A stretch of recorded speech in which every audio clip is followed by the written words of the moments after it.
Hi guys, ಇವತ್ತು ಗುರುಪುಷ್ಯ ಯೋಗ ಇರೋದ್ರಿಂದ ಬೇಗ ಎದ್ಬಿಟ್ಟು 5:30ಗೆ ಎದ್ದೆ. ಯಾಕಂದರೆ ಗುರುಪುಷ್ಯ ಯೋಗ 5:30ಇಂದ 6:45ವರೆಗೂ ಇರುತ್ತೆ ಮಾರ್ನಿಂಗ್.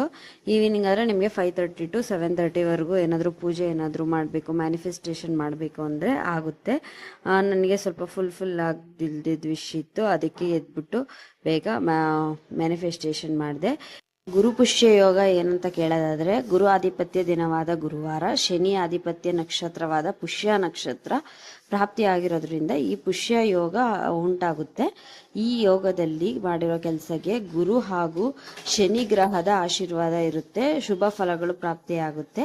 ಇವತ್ತು ನೀವು ಚಿನ್ನ, ಬೆಳ್ಳಿ ಮತ್ತೆ ಲಕ್ಷ್ಮೀ ಕುಬೇರ ಪೂಜೆ ಮಾಡ್ಬೋದು, ಹೊಸ ಕೆಲಸ ಸ್ಟಾರ್ಟ್ ಮಾಡ್ಬೋದು. ಆದರೆ ಮದುವೆ ಅಥವಾ ಮದುವೆಗೆ ಸಂಬಂಧಪಟ್ಟಿರೋ ಮಾತುಕತೆ ಏನು ಮದುವೆಗೆ ಸಂಬಂಧಪಟ್ಟಿರೋದು ಏನು ನೀವು ವಸ್ತುಗಳು ಖರೀದಿ ಮಾಡಬಾರ್ದು. ಇದು ಗುರುಪುಷ್ಯಮಿ ಯೋಗ ವಿಶೇಷತೆ. ಹಾಗೆ ನಾನು ಪೂಜೆ ಮಾಡಿಬಿಟ್ಟು ಟೈಮ್ ಆಗಿತ್ತು ಅಂತ ಹೇಳ್ಬಿಟ್ಟು ಕೆಲ್ಸಕ್ಕೆ ಹೊರಟೆ.